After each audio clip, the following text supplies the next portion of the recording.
Health insurance ఏ ఏజ్లో తీసుకుంటే మంచిది? హెల్త్ ఇన్సూరెన్స్ కవరేజ్ ఎంతవరకు తీసుకుంటే మంచిది? పేరులో తేడా వచ్చినా కూడా క్లెయిమ్ రాదు. కోపే అంటే ఏంటి? సో కోపే వద్దు.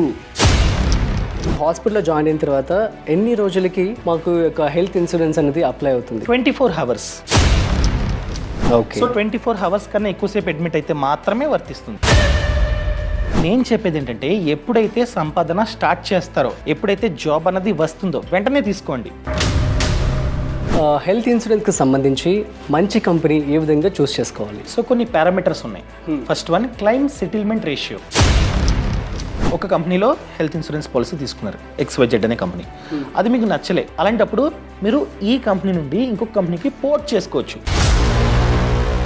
హాయ్, హలో, నమస్తే, welcome to freedom app money Telugu channel. నేను మీ రాజీవ్. సో హెల్త్ ఇన్సూరెన్స్ సంబంధించి చాలామందికి చాలా డౌట్స్ ఉన్నాయి. సో నేను కామెంట్స్లో కూడా చూశాను. సో మీరు అడిగిన కామెంట్స్ అన్నింటిని కూడా ఫిల్టర్ చేసి ఈరోజు మనతో ఒక స్పెషల్ గెస్ట్ని తీసుకొచ్చి వారితో మీకు క్లారిఫికేషన్ చేయబోతున్నాను. అతను ఎవరో కాదు, కౌశిక్ గారు. సో ఈరోజు మనతో ఉన్నారు స్టూడియోలో. వారి మాటల్లో మరిన్ని విషయాలు హెల్త్ ఇన్సూరెన్స్ గురించి మీరు అడిగినటువంటి డౌట్స్ అన్నింటిని కూడా క్లారిఫై చేస్తారు. హాయ్ కౌశిక్ గారు, నమస్తే. నమస్తే రాజీవ్, ఎలా ఉన్నారు? బాగున్నా, మీరు? నేను కూడా చాలా బాగున్నాను. Thank you so much for asking. So మేము ఫస్ట్ క్వశ్చన్ ఏంటి అంటే, సో మేము హాస్పిటల్లో జాయిన్ అయిన తర్వాత ఎన్ని రోజులకి మాకు యొక్క హెల్త్ ఇన్సూరెన్స్ అనేది అప్లై అవుతుంది? సో మీరు అడిగిన క్వశ్చన్, మేము హాస్పిటల్లో ఎన్ని రోజులు అడ్మిట్ అయితే మాకు హెల్త్ ఇన్సూరెన్స్ వర్తిస్తుంది, అదే కదా? 24 hours. ఓ, అంతేనా? 24 hours కన్నా ఎక్కువసేపు మీరు కనుక హాస్పిటల్లో ఏదైనా కారణం చేత అడ్మిట్ అయితే హెల్త్ ఇన్సూరెన్స్ కంపెనీ ఆ ఇన్సూరెన్స్ని మనకైతే ఇస్తుందన్నమాట, క్లెయిమ్ ఇస్తుంది. ఓకే. సో ఫర్ ఎగ్జాంపుల్ ఈ రోజు ఈ టైంకి అడ్మిట్ అయితే రేపు ఇదే టైం వరకు కూడా మనమైతే హాస్పిటల్లోనే అడ్మిట్ అయ్యి ట్రీట్మెంట్ తీసుకుంటూ ఉండాలి. ఓకే. మీ క్వశ్చన్కి ఆన్సర్ 24 hours కన్నా ఎక్కువ. సింపుల్. ఫైన్. సో అంటే 24 hours అంటున్నారు. సో చాలా మందికి చాలా డౌట్స్ ఉన్నాయి. Like for example high extent ఎంత వరకు ఉంటుంది? అంటే మీరు ఎన్ని రోజులున్నా ఉండొచ్చు, ఎన్ని రోజులున్నా వర్తిస్తుంది. కొందరు ఏం చేస్తారంటే సింపుల్గా జ్వరం వచ్చింది వెంటనే వెళ్ళి ట్రీట్మెంట్ తీసుకుని వచ్చేస్తారు అడ్మిట్ అవ్వకుండా. అవును. అలాంటి వాళ్ళకి రాదు, హెల్త్ ఇన్సూరెన్స్ పాలసీ వర్తించదు. సో 24 hours కన్నా ఎక్కువసేపు అడ్మిట్ అయితే మాత్రమే వర్తిస్తుంది. మ్యాక్స్ వచ్చేసి ఎంతైనా ఉండొచ్చు, అన్ని రోజులు ఉండకూడదని మనం కోరుకోవాలంతే. సో అర్థమైంది కదా క్వశ్చన్కి ఆన్సర్. సో నెక్స్ట్ క్వశ్చన్కి వెళ్దాం. సో కౌశిక్ గారు, హెల్త్ ఇన్సూరెన్స్ ఏ ఏజ్లో తీసుకుంటే మంచిది? అంటే ఈ ఏజ్లోనే తీసుకోవాలన్న రూల్ ఏం లేదన్నమాట. నార్మల్గా 18 to 65 ఏజ్ వాళ్ళు ఎవరైనా తీసుకోవచ్చు. బట్ నేను చెప్పేది ఏంటంటే ఎప్పుడైతే సంపాదన స్టార్ట్ చేస్తారో, ఎప్పుడైతే జాబ్ అన్నది వస్తుందో వెంటనే తీసుకోండి. ఎందుకంటే ఫర్ ఎగ్జాంపుల్ మీ ఏజ్ తక్కువ అనుకో, ఆటోమేటిక్గా మనం కట్టాల్సిన ప్రీమియం కూడా తక్కువ ఉంటుంది. అదే మన ఏజ్ అన్నది చాలా ఎక్కువ అనుకోండి, మనం ఇయర్లీ కట్టాల్సిన ప్రీమియం చాలా ఎక్కువ. సో ఎంత వీలైతే అంత త్వరగా తీసుకోండి. For example me age 25, so మీకు 10 lakh కవరేజ్ గల హెల్త్ ఇన్సూరెన్స్ పాలసీ కావాలంటే, మీకు ఎటువంటి జబ్బులు ఎటువంటి బ్యాడ్ హ్యాబిట్స్ లేకపోతే మీ ప్రీమియం ఇయర్కి 10,000 అంతే. సో ఇదే 10,000 కొనసాగుతూ ఉంటుంది. కొందరు ఏం చేస్తారంటే నా ఏజ్ తక్కువ, నాకు ఇప్పుడేమొస్తే జబ్బులు అని చెప్పి ఇగ్నోర్ చేస్తారు. అది తప్పు. ఏముంది, యాక్సిడెంట్ ఎక్కువగా యూత్కి అవుతుంది. ట్రూ. సో ఫాస్ట్గా వెళ్ళిపోయి కార్ డ్రైవింగ్ ఫాస్ట్గా చేసి ఎక్కువగా యూత్కి అవుతుంది. సో అప్పటి వరకు కష్టపడి డబ్బుని ఆదా చేసుకుంటాం, చిన్న యాక్సిడెంట్ అవుతుంది. అప్పటి వరకు ఎంతైతే డబ్బుని ఆదా చేసామో అంత హాస్పిటల్ బిల్లు కట్టాలి. సో దయచేసి ఎప్పుడైతే మీరు సంపాదించడం స్టార్ట్ చేస్తారో అప్పుడు వెంటనే మీ పేరు మీద హెల్త్ ఇన్సూరెన్స్ పాలసీ తీసుకోండి. ఇంకా బెటర్ ఏంటంటే family floater health insurance policy. మీకు మీ పెళ్ళైతే మీ వైఫ్కి, మీ పేరెంట్స్కి అందరికీ కలిపి ఒక ఇన్సూరెన్స్ అనమాట. ఓకే. ఫ్యామిలీలో ఎవరికి ఏదైనా జరిగితే వెంటనే ఈ పాలసీ వర్తిస్తుంది. ఏజ్తో సంబంధం. కౌశిక్ గారు, హెల్త్ ఇన్సూరెన్స్ కవరేజ్ ఎంత వరకు తీసుకుంటే మంచిది? సో కవరేజ్ అన్నది తమ్ రూల్ ప్రకారం 50% ఆఫ్ యువర్ యాన్యువల్ ఇన్కమ్. మీ వార్షిక ఆదాయం ఎంతైతే ఉందో దానిలో 50%. ఫర్ ఎగ్జాంపుల్ మీ వార్షిక ఆదాయం 10 lakhs, అటువంటిప్పుడు 5 lakh కవరేజ్ తీసుకుంటే మంచిది. ఒకవేళ నాకు ఆల్రెడీ చాలా జబ్బులు ఉన్నాయి, ఎక్కువగా ఖర్చు అవుతుంది ఫ్యూచర్లో అనుకుంటే కాస్త ఎక్కువ తీసుకోండి, అది ఇంకా మీ మీద డిపెండ్. కానీ 50% ఆఫ్ యువర్ యాన్యువల్ ఇన్కమ్ ఖచ్చితంగా తీసుకోండి.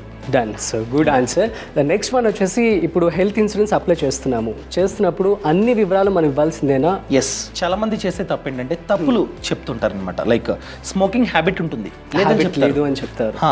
సో రేపు కనుక స్మోకింగ్ వలన మనం కనుక హాస్పిటల్లో అడ్మిట్ అయితే క్లెయిమ్ రాదు.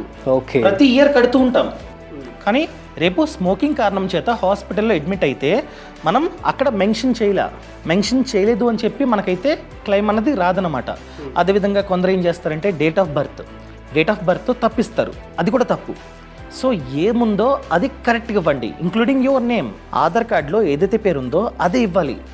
పేరులో తేడా వచ్చినా కూడా క్లెయిమ్ రాదు. సో పేరు, ఊరు, అడ్రస్ ప్రతిదీ కరెక్ట్గా ఇవ్వాలి. ముఖ్యంగా జబ్బులు, ఏమైతే జబ్బులు ఆల్రెడీ ఉన్నాయో, ఫర్ ఎగ్జాంపుల్ బీపీ షుగర్ ఉంది, చాలా మంది ఏం చేస్తారంటే చెప్పరు, రేపు బీపీ షుగర్ వాళ్ళని అడ్మిట్ అయితే క్లెయిమ్ రాదు. సో మనం ముందుగానే చెప్పామనుకోండి, ఆ పాలసీ వాళ్ళు రాసుకుంటారు, ఓకే ఈయనకి షుగర్ ఉంది, బీపీ ఉంది అని చెప్పి. సో దానికి మళ్ళీ వెయిటింగ్ పీరియడ్ ఉంటుంది, pre existing waiting period for diseases. జబ్బులకి waiting period 1 year to 4 years ఉంటుంది. ఓకే, ఎగ్జాంపుల్గా చెప్పాలంటే మీకు ఎగ్జాంపుల్గా షుగర్ ఉంది, మీరు చెప్పారు, అంటే నేను పాలసీ అమ్మడానికి వచ్చా, అడ్వైజర్ నేను. సో మీరు షుగర్ ఉందని చెప్పారు, నేను రాసుకుంటా, దానికి వెయిటింగ్ పీరియడ్ ఉంటుంది అనమాట, depends upon company. For example 4 years waiting period ఉంటే, ఈ 4 years వరకు మీరు కనుక షుగర్ కారణం చేత హాస్పిటల్ అడ్మిట్ అయితే క్లెయిమ్ రాదు. ఓకే, వెయిటింగ్ పీరియడ్ మీరు 4 years ఖచ్చితంగా వెయిట్ చేయాల్సిందే. 4 years తర్వాత షుగర్ చేత హాస్పిటల్ అడ్మిట్ అయితే అప్పుడు కంపెనీ క్లెయిమ్ ఇస్తుంది. సో ఇవన్నీ ఏదైతే జబ్బు ఉందో, ఏదైతే డిసీజ్ ఉందో ముందుగానే మనం చెప్పాలి, చెప్తే వాళ్ళు వెయిటింగ్ పీరియడ్ పెడతారనమాట. సో మనం చూస్ చేసుకునేటప్పుడు కూడా ఏ కంపెనీ అయితే తక్కువ వెయిటింగ్ పీరియడ్కి ఆఫర్ చేస్తుందో పాలసీ, దాన్ని తీసుకుంటే మంచిది.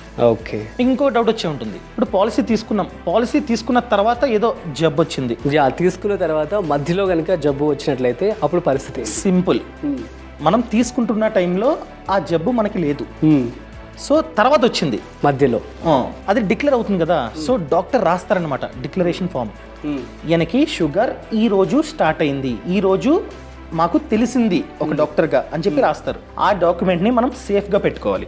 ఓకే, మన ఇన్సూరెన్స్ పాలసీతో పాటు ఆ డాక్యుమెంట్ కూడా సేఫ్గా పెట్టుకోవాలి. రేపొద్దున్న ఆ కంపెనీ కనుక మీకు ఆల్రెడీ షుగర్ ఉంది, సో మీరు చెప్పలేదు అని చెప్తే, లేదు సార్ నేను పాలసీ ఈ రోజు తీసుకున్నా, కానీ పాలసీ తీసుకున్న 2 years తర్వాత మా డాక్టర్ చెప్పారు నాకు షుగర్ ఉందని చెప్పి, ఇదిగోండి ప్రూఫ్ అని చెప్పి చూపిస్తే క్లెయిమ్ అన్నది వస్తుంది. ఇంకా బెటర్ ఏంటంటే మనం కంపెనీకి కాల్ చేసి చెప్తే బెటర్.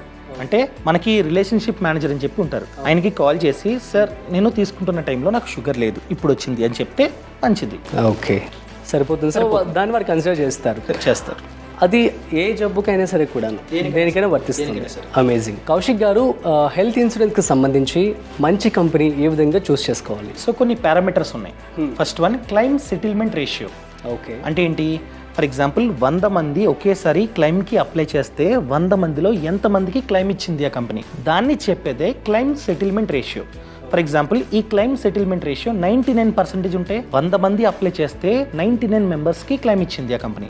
మంచిదే కదా, ఉంటుంది, మనం ఈజీగా ఫైండ్ అవుట్ చేసుకోవచ్చు. అదే క్లెయిమ్ సెటిల్మెంట్ రేషియో 70, 60 ఆ విధంగా ఉంటే ఆ కంపెనీ చూస్ చేసుకోవద్దు. Okay, second parameter, cashless claim, cashless hospitals. సింపుల్గా చెప్పాలంటే నెట్వర్క్ హాస్పిటల్స్.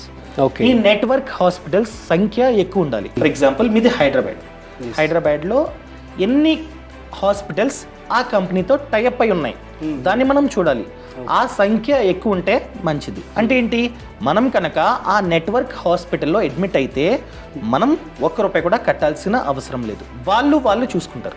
ఆటోమేటిక్ ప్రతిదీ ఖర్చు వాళ్ళు పడతారు, మనం కట్టాల్సిన అవసరం లేదు, మనం సింపుల్గా బయటకు వెళ్ళిపోవచ్చు అయిపోయిన తర్వాత. అదే నెట్వర్క్ హాస్పిటల్ కాకుండా నార్మల్ హాస్పిటల్లో అడ్మిట్ అయితే ఆ ఖర్చు అంతా మనమే భరించాలి, ఆ డబ్బు కట్టాలి, కట్టిన తర్వాత బిల్ ఇస్తారు, ఆ బిల్ అంతా తీసుకెళ్లి మనమైతే ఇన్సూరెన్స్ కంపెనీకి చూపిస్తే వాళ్ళు ఆ డబ్బుని వెనక్కిస్తారు అనమాట. సో ఇలా నేను కట్టను, వాళ్ళు చూసుకోవాలంటే మనం ఖచ్చితంగా నెట్వర్క్ హాస్పిటల్లో అడ్మిట్ అవ్వాలి. సో నెట్వర్క్ హాస్పిటల్ సంఖ్య ఎక్కువ ఉండాలి. ఇంకా థర్డ్ వన్, ఆ కంపెనీ మంచిదై ఉండాలి, అంటే మార్కెట్లో మంచి పేరు ఉండాలి. ఏదో ఊరు పేరు లేని కంపెనీ మొన్నే వచ్చిందంటే వద్దు, తీసుకోవద్దు. సో ఎన్నో ఇయర్స్గా ఉండాలి, మంచిదై ఉండాలి. అదేవిధంగా ప్రీమియం తక్కువ ఉండాలి, కవరేజ్ ఎక్కువ ఉండాలి, అంటే ప్రతి ఇయర్ మనం కట్టాల్సిన డబ్బు తక్కువ ఉండాలి, వాళ్ళు ఇచ్చే కవరేజ్ ఎక్కువ ఉండాలి. ఇవన్నీ చూసుకొని మనమైతే మంచి కంపెనీని చూస్ చేసుకోవచ్చు. కౌశిక్ గారు, మరి ఈ హెల్త్ ఇన్సూరెన్స్ కంపెనీ మంచిదని చెప్పి మనం ఎలా తెలుసుకోవడం? సో ఆన్లైన్లో ఏమైనా ప్లాట్ఫామ్స్ ఉన్నాయా? మనం కంపేర్ చేసుకోవచ్చు. కంపేర్ చేసుకోవడానికి కొన్ని మంచి ప్లాట్ఫామ్స్ ఉన్నాయి. ఫర్ ఎగ్జాంపుల్ పాలసీ బజార్, మీరు స్క్రీన్ పైన చూడొచ్చు. సో నేను ఆల్రెడీ కింద డిస్క్రిప్షన్లో లింక్ ఇచ్చా. ఇక్కడ సెల్ఫ్, ఫర్ ఎగ్జాంపుల్ మనకే ఇక్కడ కంటిన్యూ, ఇక్కడ ఏజ్ అనేది చాలా ముఖ్యం అనమాట. మన ఏజ్ ఎక్కువ అయితే మనం కట్టాల్సిన ప్రీమియం ఎక్కువ, మన ఏజ్ తక్కువ అయితే మనం కట్టాల్సిన ప్రీమియం తక్కువ. ఫర్ ఎగ్జాంపుల్ 26 యాడ్ చేశారు, కంటిన్యూ. ఇక్కడ సిటీ బెంగళూరు, ఇక్కడ నేమ్, ఇక్కడ కరెక్ట్గా ఇవ్వాలన్నమాట నేమ్. ఫర్ ఎగ్జాంపుల్ నాది ఇస్తా, ఓకే, అండ్ నంబర్. చెప్పాను కదా, ఏమైనా జబ్బులుంటే ఆల్రెడీ ఇక్కడ వాళ్ళకి తెలపాలి. For example sugar, surgery, asthma, thyroid అన్నీ వచ్చేసాయి.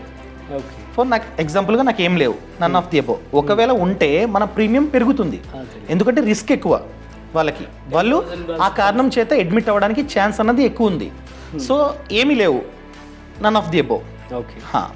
చెప్పాను కదా, మన యాన్యువల్ ఇన్కమ్ ఎంతైతే ఉందో దానిలో 50% కవరేజ్. నేను ఇక్కడ ఎగ్జాంపుల్గా కవరేజ్ వచ్చేసి 10 lakhs పెడుతున్నా. ఓకే. ఓకేనా? మీ ఏజ్ 26 అయి ఉండి మీరు 10 lakh కవరేజ్ అయిన హెల్త్ ఇన్సూరెన్స్ పాలసీ కావాలంటే సో మీరు కట్టాల్సిన ప్రీమియం 8,419 ఈ company per year.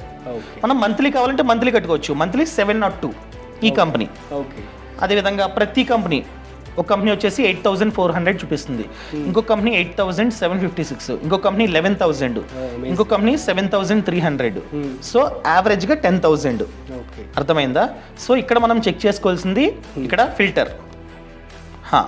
First one cashless చెప్పాను కదా, నెట్వర్క్ హాస్పిటల్స్ క్లిక్ చేసా. సో ఈ విధంగా ఫిల్టర్ అప్లై చేస్తే ఏ కంపెనీ అయితే ఎక్కువగా ఈ నెట్వర్క్ హాస్పిటల్స్ని ఆఫర్ చేస్తుందో అది ఫస్ట్ వస్తుంది అనమాట. ఓకే. సో ఈ కంపెనీ ఎక్కువగా నెట్వర్క్ హాస్పిటల్స్ని ఆఫర్ చేస్తుంది.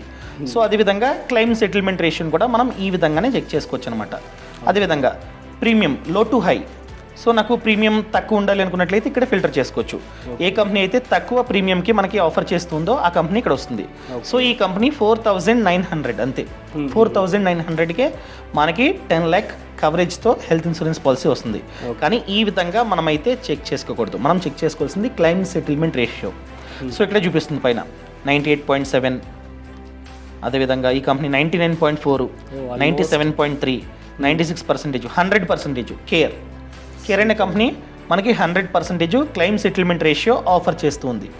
సో ఈ విధంగా మనం చూసుకోవాలి. Claim settlement ratio, network hospitals, అదేవిధంగా ప్రీమియం తక్కువ ఉండాలి, కవరేజ్ ఎక్కువ ఉండాలి. ఈ విధంగా మనమైతే ఫిల్టర్ చేసుకోవచ్చు. సో మీరు కూడా కావాలంటే ఫిల్టర్ చేసుకోండి, కంపేర్ చేసుకోండి. సో పాలసీ బజార్ లింక్ అన్నది కింద డిస్క్రిప్షన్లో ఇచ్చా, ఒకసారి చూడండి. సూపర్ అండి. నెక్స్ట్ వచ్చేసి కోపే అంటే ఏంటి? సో ఫర్ ఎగ్జాంపుల్ మీకు కాస్త డిస్కౌంట్ కావాలి, మీ ఇంటికి ఇన్సూరెన్స్ అడ్వైజర్ వచ్చారు. ఓకే. మీరు అడుగుతున్నారు అంత నేను కట్టను, నాకు డిస్కౌంట్ కావాలని చెప్పి.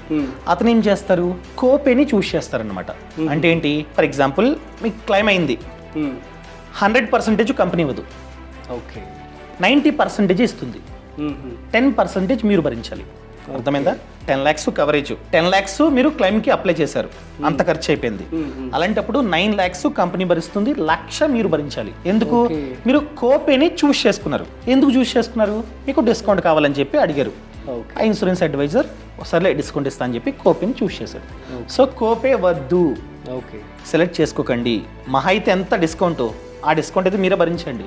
రేపొద్దున మీరు భరించాలి, లేకపోతే ఆ హాస్పిటల్ వీళ్ళు 10%.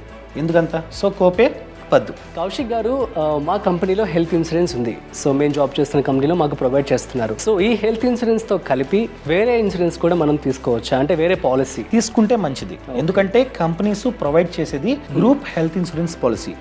అంటే కపుల్ ఆఫ్ కొలీగ్స్, మీ కొలీగ్స్ని ఒక గ్రూప్కి యాడ్ చేసి అందరికీ కలిపి ఒక పాలసీ అనమాట. సో అక్కడ కవరేజ్ తక్కువ ఉంటుంది, లైక్ 3 lakhs, 2 lakhs, 4 lakhs ఆ విధంగా ఉంటుంది. కానీ ఇప్పుడు హాస్పిటల్ ఖర్చు పెరిగింది. ఒక జ్వరంకి అడ్మిట్ అయితే ఆ టెస్ట్ ఈ టెస్ట్ అని చెప్పి 1,00,000 రూపాయల వరకు తీసేస్తున్నారు పెద్ద పెద్ద హాస్పిటల్స్. అలాంటప్పుడు ఏదైనా జబ్బు వస్తే ఎక్కడ సరిపోద్ది ఆ 3 lakhs, 4 lakhs? సో ఇంకొక పాలసీ తీసుకుంటే ఈ కంపెనీ భరిస్తుంది. అంటే మీ ఆఫీస్ వాళ్ళు ఇచ్చిన పాలసీ కంపెనీ భరిస్తుంది.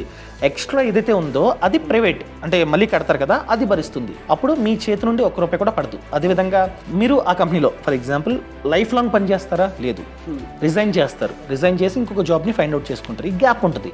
ఈ గ్యాప్లో ఏదైనా చిన్న యాక్సిడెంట్ అయితే పని చేయదు. ఎందుకంటే ఆ కంపెనీలో ఉన్నంతసేపునే ఇన్సూరెన్స్ అన్నది పనిచేస్తుంది. బయటకు వచ్చిన తర్వాత యాక్సిడెంట్ అయితే మళ్ళీ మీ సేవింగ్స్ అన్ని తీయాలి. సో అదేవిధంగా మీరు మహా అయితే జాబ్ చేసేది మీకు 60 years వచ్చేంత వరకు.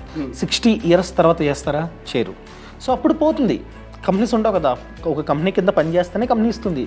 ఆ కంపెనీ నుంచి బయటకు వచ్చేసారు రిటైర్మెంట్ అయ్యి, సో మీకు పాలసీ ఉండదు. అలాంటి టైంలో ప్రైవేట్గా కట్టుకుంటా అంటే చాలా ఎక్కువ ఉంటుంది ప్రీమియం. ఓకే. సో ఇప్పుడే కట్టుకొని దాన్ని కొనసాగించండి. సో కంపెనీకి సంబంధం లేకుండా సేఫ్ సైడ్ అంతే. ఫర్ ఎగ్జాంపుల్ ఈ రోజు పాలసీ కట్టినట్టయితే నెక్స్ట్ ఇయర్ ఇదే రోజుకి రెన్యువల్ చేయించుకోవాలి. రెన్యువల్ చేయించుకోకపోతే ఏమవుతుందంటే ఎక్స్పైర్ అయిపోతుంది. సో దయచేసి రెన్యువల్ చేయించుకోండి. అదేవిధంగా పోర్టబిలిటీ. ఫర్ ఎగ్జాంపుల్ ఒక కంపెనీలో హెల్త్ ఇన్సూరెన్స్ పాలసీ తీసుకున్నారు, XYZ అనే కంపెనీ. అది మీకు నచ్చలే, ఎందుకో నెట్వర్క్ హాస్పిటల్స్ తక్కువ ఉన్నాయి అనిపించింది. అలాంటప్పుడు మీరు ఈ కంపెనీ నుండి ఇంకొక కంపెనీకి పోర్ట్ చేసుకోవచ్చు. ఓకే. అంటే మీరు అవైలబుల్ ఉంది. ఇప్పుడు ప్రెసెంట్ ఉన్న కంపెనీ బాలా, ఇంకో కంపెనీ బాగుంది, ఆ కంపెనీతో చెప్పాలి. అది కూడా రెన్యువల్ కన్నా 1 month ముందు. ఓకే. రెన్యువల్ అవ్వకన్నా 1 month ముందు వెళ్ళి, సార్ ఈ కంపెనీలో నాకు హెల్త్ ఇన్సూరెన్స్ పాలసీ ఉంది, కడుతున్నా ఎవ్రీ ఇయర్ ప్రీమియం, ఇంకొక 1 monthలో నేను కట్టాలి, రెన్యువల్ చేసుకోవాలి. సో అది నాకు నచ్చలే, మీ దాంట్లోకి వచ్చేస్తా అంటే వాళ్ళు ఫామ్ ఇస్తారు, ఫిల్అప్ చేయాలి, వాళ్ళు మాట్లాడుకుంటారు, షిఫ్ట్ అయిపోద్ది. ఇక్కడ బెనిఫిట్ ఏంటంటే ఈ పోర్టబిలిటీలో మీకు చెప్పాను వెయిటింగ్ పీరియడ్ ఉంటుందని చెప్పి. షుగర్ ఉంది, ఒక 4 years వెయిటింగ్ పీరియడ్ అంటారు. 4 years వెయిట్ చేసిన తర్వాత మాత్రమే మీకు క్లెయిమ్ వస్తుంది. తర్వాత 4 years తర్వాత అడ్మిట్ అయితే మీరు అడగొచ్చు, ఈ కంపెనీలో ఆల్రెడీ 2 years నేను వెయిట్ చేస్తాను, వెయిటింగ్ పీరియడ్ కంప్లీట్ అయిపోయింది, మళ్ళీ పోర్ట్ చేసుకుంటే మళ్ళీ ఫస్ట్ నుంచి ఇంకొక 4 years వెయిట్ చేయాలని చెప్పి డౌట్ వచ్చి ఉంటుంది. లేదు, ఆబ్వియస్లీ ఇద్దరు మాట్లాడుకొని ఇస్తారు కాబట్టి ఇక్కడ 2 years కంప్లీట్ అయిపోయింది, ఇక్కడ కంటిన్యూ అర్థమైందా? సో ఆ విధంగా మనం పోర్ట్ కూడా చేసుకోవచ్చు అనమాట. చాలా మంది మళ్ళీ ఫస్ట్ నుంచి వెయిటింగ్ పీరియడ్ ఉంటుందేమో అని చెప్పి పోర్ట్ చేసుకోరు. లేదండి, మీరు కావాలంటే పోర్ట్ చేసుకోవచ్చు. కౌశిక్ గారు, best riders to add, so దీనికి సంబంధించి ఏమంటారు? రైడర్ అంటే ఎక్స్ట్రా బెనిఫిట్ అనమాట. ఫర్ ఎగ్జాంపుల్ మీకు పెళ్ళయింది, మీరు మీ వైఫ్ ఇద్దరు హెల్త్ ఇన్సూరెన్స్ పాలసీ తీసుకున్నారు. పెళ్ళైంది కాబట్టి ఫ్యూచర్లో ఫ్యామిలీ ప్లానింగ్లో భాగంగా ఒక బాబో పాపనో ప్లాన్ చేసుకుంటారు. అప్పుడు ఖచ్చితంగా డెలివరీ ఛార్జెస్ అని చెప్పి ఖర్చు అవుతుంది, ఇది మెటర్నిటీ. దానికి మీరు రైడర్ని యాడ్ చేసుకోవచ్చు. ఓకే. ఆ హాస్పిటల్లో ఖర్చు అవుతుంది కదా మెటర్నిటీ, ఆ ఖర్చు కూడా ఈ పాలసీ భరిస్తుంది. ఎప్పుడైతే మీరు మెటర్నిటీ రైడర్ని యాడ్ చేస్తారో అప్పుడు. అంటే మనం మధ్యలో యాడ్ చేసుకోవచ్చు. అంటే ప్లాన్ చేస్తున్నా అన్న టైంలో మీరు యాడ్ చేసుకోవచ్చు. కాకపోతే వెయిటింగ్ పీరియడ్ ఉంటుంది. అంటే ఈ రోజు నేను యాడ్ చేస్తా, వెంటనే ప్రెగ్నెంట్ అయింది మా వైఫ్ ఇచ్చేస్తారంటే ఎవరు. Okay. Like 9 months to 24 months waiting period. ఈ రోజు మీరు ఆ రైడర్ని యాడ్ చేస్తే వాళ్ళు 24 months అని చెప్తే మీరు 24 months తర్వాత మీ వైఫ్ ప్రెగ్నెంట్ అయితే అప్పుడు మాత్రమే వర్తిస్తుంది. ఈ మెటర్నిటీకి కూడా వెయిటింగ్ పీరియడ్ ఉంటుంది. దాని తర్వాత అప్పుడు ఆమె ప్రెగ్నెంట్ అయితే అప్పుడు మాత్రమే వర్తిస్తుంది. అదేవిధంగా క్రిటికల్ ఇల్నెస్ రైడర్, పెద్ద జబ్బులు ఉంటాయి కదా, లైక్ ఎగ్జాంపుల్గా క్యాన్సర్ ఇలాంటి ఎగ్జాంపుల్గా ఉంటాయి కదా, అవి రాకన్నా ముందు వస్తే నాకు కవరేజ్ కావాలి అని చెప్పి మనమైతే చూస్ చేసుకోవచ్చు. ఓకే. అంటే ఆ హాస్పిటల్ ఖర్చులతో పాటు ఇంకాస్త డబ్బు ఇస్తుంది ఆ కంపెనీ, బీమా కంపెనీ. ఎందుకంటే మనం ముందుగానే ఆ రైడర్ని యాడ్ చేసాం. అంటే యూజువల్గా జనాలకి అలాంటి ఆలోచన ఉండదు కదా నెగిటివ్గా మన గురించి. సో హెరిడిటరీ అంటారా, అలాంటి వాళ్ళు కొంచెం తీసుకుంటే అంటే కొంచెం ఉంటుంది కదా, నాకు ఏమైనా కూడా ఎంత పెద్ద జబ్బు వచ్చినా కూడా నాకు ఖర్చు అవ్వకూడదు, నేను ఇంట్లో పని చేయకుండా ఆఫీస్కి వెళ్ళకుండా ఇంట్లో ఉన్నా కూడా నాకు డబ్బు రావాలి అన్న ఫీల్ ఉంటుంది కదా, అలాంటి వాళ్ళు తీసుకుంటే మంచిది. అంటే ఇది జస్ట్ ఆప్షన్ అనమాట, ఖచ్చితంగా తీసుకోవాలని లేదు, తీసుకుంటే ఏమో ఉపయోగపడుతుందేమో అంతే. ఓకే. అదేవిధంగా యాక్సిడెంట్ రైడర్ అని చెప్పి, యాక్సిడెంట్ అయింది, కాలో చేయి ఇరిగింది, హాస్పిటల్లో పని చేయకుండా జాబ్కి వెళ్ళకుండా అలా పడుకున్నాం, అయినా కూడా డబ్బు కావాలంటే ఇలాంటి రైడర్లు యాడ్ చేసుకోవాలి అదనమాట. అలాంటివి జరిగితే మాత్రమే కంపెనీ డబ్బు ఇస్తుంది, దాన్ని రైడర్ అంటాం. ఓకే. సో ఫర్ ఎగ్జాంపుల్ ఇప్పుడు నేను 10 లక్షలకి నేను తీసుకున్నాను పాలసీ, దాన్ని నేను మళ్ళీ ఫ్యూచర్ ఇంక్రీజ్ చేసుకోవచ్చా? అంటే రెన్యువల్ చేసే టైంలో వాళ్ళకి ఇన్ఫామ్ చేస్తే మేబీ ఇంక్రీజ్ చేయవచ్చు.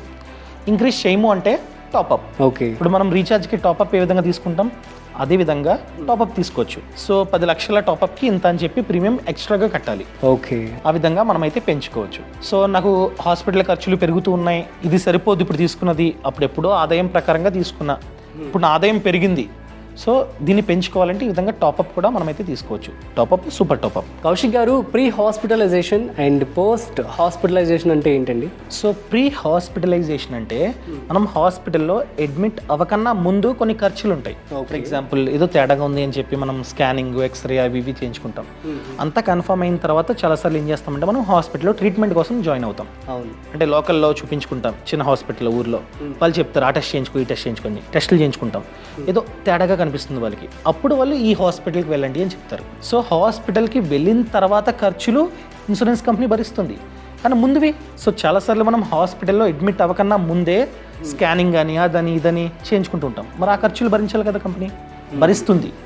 సో లాస్ట్ 30 days అడ్మిట్ అవ్వకన్నా ముందు 30 days వరకు ఎంతైతే ఖర్చు అయిందో అది కూడా కంపెనీ భరిస్తుంది. ఓకే. అదేవిధంగా పోస్ట్ హాస్పిటలైజేషన్, డిశ్చార్జ్ అయిపోయాం, ఇంటికి వెళ్ళాం, మళ్ళీ అక్కడ ఖర్చులు ఉంటాయి, టాబ్లెట్స్ అని అవని లేకపోతే ఒక ఆర్ఎంపీ డాక్టర్ వచ్చి వెళ్ళడం, ఈ ఖర్చు ఉంటుంది కదా, ఈ ఖర్చు కూడా హెల్త్ ఇన్సూరెన్స్ కంపెనీ భరిస్తుంది అప్ టు 60 days. మనం డిశ్చార్జ్ అయిన తర్వాత 60 days వరకు ఖర్చు అంతా భరిస్తుంది. ఓకే. ఫ్రీ అంటే 30 days, పోస్ట్ అంటే 60 days. ఓకే. అంటే డిపెండ్స్ అపాన్ కంపెనీ. మీ కంపెనీ ఇస్తుందా లేదా చెక్ చేసుకొని ఆ తర్వాత తీసుకుంటే మంచిది. సూపర్. సో లాస్ట్ క్వశ్చన్ వచ్చేసి ఆయుర్వేదకి అట్లాగే అండ్ హోమియోపతికి రెండింటికి కూడా పాలసీ వర్తిస్తుందా? చాలా కంపెనీస్ వర్తిస్తుంది, చాలా కంపెనీస్ ఇస్తాయి అనమాట. బట్ ఆయుష్ అనే బెనిఫిట్ ఉందా లేదో చూసుకోండి. ఆయుష్ అనే బెనిఫిట్ ఉంటే మాత్రమే చాలా కంపెనీస్ ఈ హోమియోపతి, ఆయుర్వేదం నేమ్ ఉంటుంది ఆయుష్ అని చెప్పి. ఆ ఫెసిలిటీ ఉందా లేదా చెక్ చేసుకోండి. ఆ ఫెసిలిటీ ఉంటే మాత్రం ఆయుర్వేదము, హోమియోపతి వాటికి కూడా క్లెయిమ్ అనేది వస్తుంది. ఓకే. బట్ 24 hours కన్నా ఎక్కువసేపు మనం అక్కడ ఉండాలి ఆ హాస్పిటల్లో. అది condition. So thank you so much Kaushik garu. And last question is 18 years below వాళ్ళ పరిస్థితి ఏంటి? ఏం లేదు, family floater health insurance policy. Okay. So ఆ తల్లి తండ్రి తీసుకుంటున్న టైంలోనే వాళ్ళ పేర్లు కూడా యాడ్ చేసుకోవచ్చు. సో వాళ్ళకి ఏదన్నా రిస్క్ అయితే కూడా, అంటే ఏదైనా జబ్బు వచ్చి హాస్పిటల్ అడ్మిట్ చేసినా కూడా ఆ కంపెనీ భరిస్తుంది అనమాట. Family floater health insurance policy తీసుకొని మనమైతే ఆ చిల్డ్రన్ని యాడ్ చేసుకోవచ్చు. యాడ్ చేసుకుంటే వర్తిస్తుంది అనమాట పాలసీ. సో మీరు కనుక ఆన్లైన్లో కొనుక్కుందాం అనుకున్నట్లయితే పాలసీ బజార్ అన్నది వన్ ఆఫ్ ద బెస్ట్ అయిన సైట్ అండి. సో మీరు కంపేర్ చేసుకోవచ్చు అనమాట. ప్రతి పాలసీ కంపేర్ చేసుకొని ఏ పాలసీ అయితే బాగుందో దాన్ని మాత్రమే చూస్ చేసుకోండి. సో కావాలంటే పాలసీ బజార్ ద్వారా మీరైతే కొనుగోలు చేసుకోవచ్చు. మీరు ఎక్కడ కొన్నా కూడా కొనడం ఇంపార్టెంట్, పాలసీ తీసుకోవడం ఇంపార్టెంట్. ఎందుకంటే ఫ్యూచర్లో మీరు హాస్పిటల్ బిల్లు కట్టాల్సిన అవసరం మీకు రాకుండా ఉండాలంటే మీరు ఖచ్చితంగా బీమా తీసుకోవాలి. సో ఖచ్చితంగా తీసుకోండి. అండ్ పాలసీ బజార్లో ఏంటంటే మనకి క్యాష్లెస్ క్లెయిమ్ జరగడానికి హెల్ప్ చేస్తారనమాట. వాళ్ళకంటూ సెపరేట్గా టీం ఉంటుంది. ఆ టీంకి మనం ఇన్ఫామ్ చేయాలి. ఇన్ఫామ్ చేస్తే వాళ్ళు మనకి హెల్ప్ చేస్తారు ఈ క్లెయిమింగ్ ప్రాసెస్లో. సో అన్ని బెనిఫిట్స్ ఉన్నాయి. సో ఖచ్చితంగా వీలైతే ఒకసారి చూడండి, లింక్ అన్నది కింద డిస్క్రిప్షన్లో ఇచ్చా. ఓకే అండి, thank you so much Kaushik గారు ఫర్ ది వాల్యుబుల్ ఇన్ఫర్మేషన్ అండి. సో గైస్ చూసారు కదా, మీకు ఉన్నటువంటి డౌట్స్ అన్ని కూడా క్లారిఫై అయ్యాయని చెప్పి నేను అనుకుంటున్నాను. సో ఇంకేమైనా డౌట్స్ ఉంటే కనుక మీరు కామెంట్లో you can post it. So thank you so much for watching. And Rajiv రీసెంట్గా జాయిన్ అయ్యాడు అనమాట మన ఫ్రీడమ్ యాప్లో. సో తను బిజినెస్ ఛానల్ని టేక్ కేర్ చేస్తున్నాడు. బిజినెస్ ఛానల్ లింక్ అన్నది కింద డిస్క్రిప్షన్లో ఇచ్చా. మంచి వీడియోస్తో మీ ముందుకు వస్తున్నాడు అనమాట. దయచేసి ఈ ఛానల్తో పాటు ఆ ఛానల్ని కూడా సబ్స్క్రైబ్ చేసుకోండి. సో ఫ్రీడమ్ బిజినెస్ తెలుగు అనే ఛానల్ లింక్ అన్నది కింద డిస్క్రిప్షన్లో ఇచ్చా. రాజీవ్ వీడియోసే అప్లోడ్ అవుతూ ఉంటాయి, అప్పుడప్పుడు ఈ ఛానల్లో కూడా కనిపిస్తుంటాడు మీకు. సో ఆదరించండి. Yeah, thank you so much Kaushik garu. Thank you so much Freedom app followers అందరూ కూడాను. So keep supporting us, it means a lot. And this is Rajiv signing of.